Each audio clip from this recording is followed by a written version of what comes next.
সম্পর্ক বদলে গেল একটি পলকে। আমাদের মুসলিম ধর্মের রীতিনীতি অনুযায়ী 3 কবুলের মাধ্যমে অপরিচিত একটি ব্যক্তি হয়ে ওঠে তার জীবনের সবচেয়ে আপন ব্যক্তি। এরকম স্বামী স্ত্রীর বিবাহ বন্ধনের পর কিছু কিছু সংসার মধুময় হলেও অনেক সংসারই বেশিরভাগই হয়ে যায় বিষাদময়।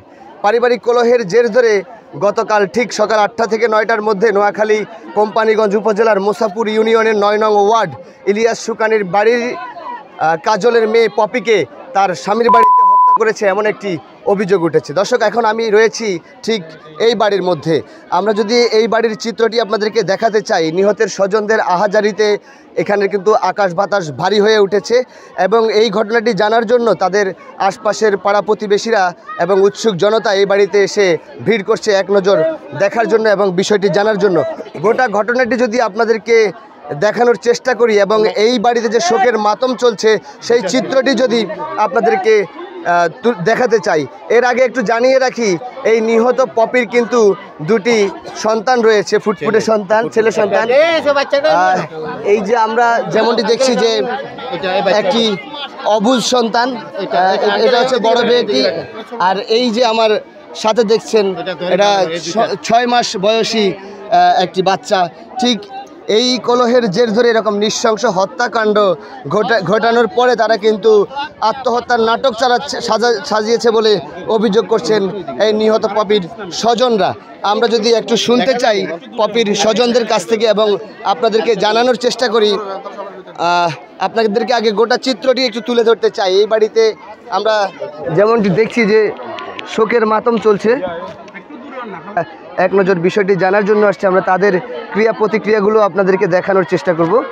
আমরা একে একে এই পপির স্বজনদের কাছ থেকে শুনতে চাই যেভাবে এই নৃশংস হত্যাকাণ্ডটি ঘটানো হয় এবং এর মধ্যে কি কি নাটক। আমরা কোম্পানিগঞ্জ থানা পুলিশের সাথে কথা বলেছি এখানে আসার আগে। কোম্পানিগঞ্জ থানার ওসি আমাদেরকে যেমনটি জানিয়েছে যে লাশ ময়নাতদন্তের জন্য নোয়াখালী সদর হাসপাতালে পাঠানো হয়, সেখান থেকে আইনের আনুষ্ঠানিকতা শেষে লাশ স্বজনদের কাছে হস্তান্তর করেছে। লাশ এই মুহূর্তে এই নিহত পপির বাড়িতে এসেছে।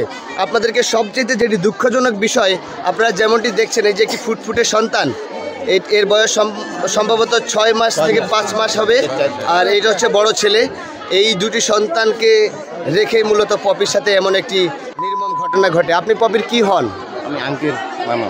আচ্ছা, কি হয়েছিল যদি একটু বলতেন? আমি তো আঙ্কেল, আমি বাড়ি হলে সরকার শুনছি উনি সরাসরি স্পষ্ট উনি জোর করে মারিয়ে বাবুদ্দোলন। আপনি একটু বলবেন? বাবুদ্দোলন মারছি না। আমি বলতে চাচ্ছি যে পপির নৃশংসতার সাথে আমরা এটা তার স্বামী, তার শ্বশুর এবং তার শাশুড়ি এবং তার ননদেরও জড়িত।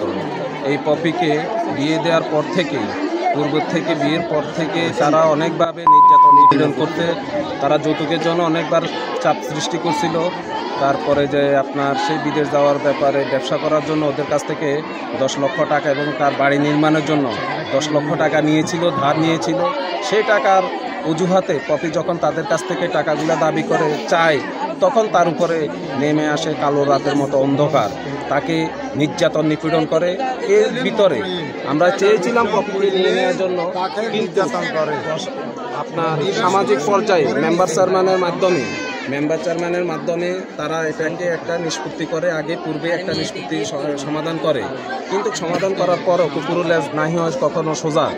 কিন্তু গত রাত্রে আমরা আশপাশ থেকে যতটুকু শুনলাম, তার নিজ বাড়িতে সারা রাত ভরা এই পপির উপরে নির্যাতন নিপীড়ন চলছে।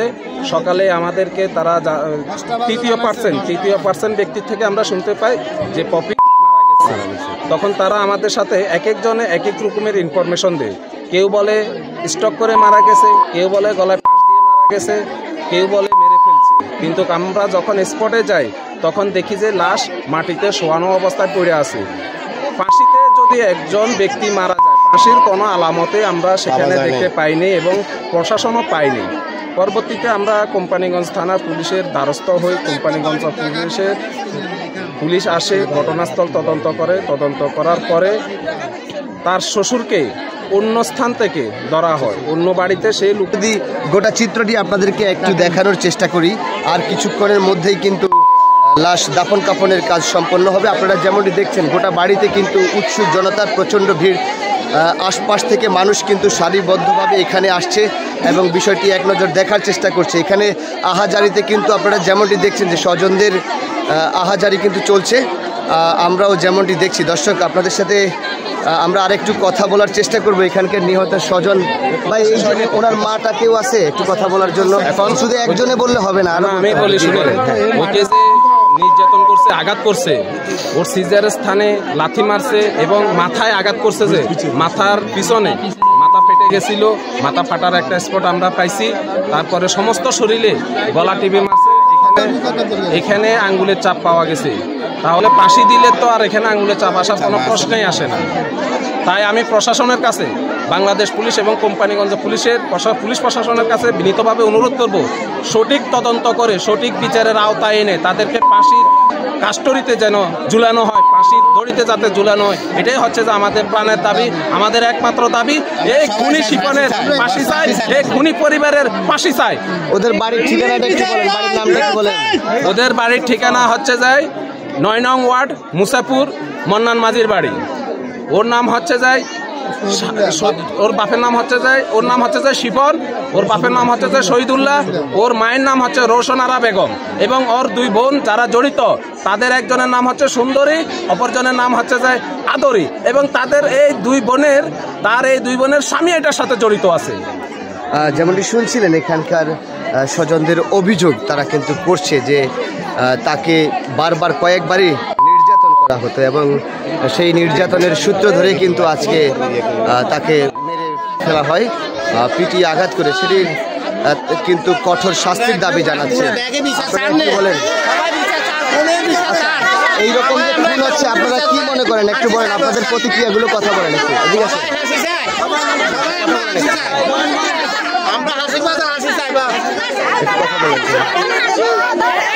আমার বইনের খানাতে নই গো, হাতে বড়ি দুগা বাঁধতে নই গো, হিন্দা তাকানে কাপড়ে নই গো। আমার বইনের আসে, আমার নির্যাতন করছে, বুঝছেন? বিয়সরা নির্যাতন করছে, খালি ফটো দিবেন না, দিবেন না,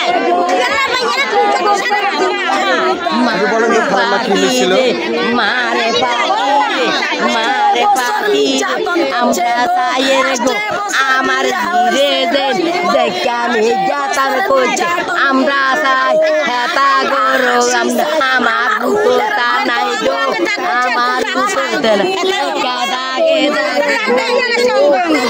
যেমনটি শুনছিলেন যে এখানে আসলে আকাশ বাতাস খুব ভারী হয়ে উঠছে, এখানে আমরাও আবেগ আপ্লুত দিচ্ছি। সেটা শুনে এই মুহূর্তে গণমাধ্যম 24 ফেসবুক পেজ এবং ইউটিউব চ্যানেল থেকে যারা দেখছেন অবশ্যই পেজটি ফলো করে চ্যানেলটি সাবস্ক্রাইব করে আমাদের সঙ্গে যুক্ত থাকবেন। আমাদের সঙ্গে যুক্ত থাকার জন্য আপনাদেরকে অসংখ্য ধন্যবাদ।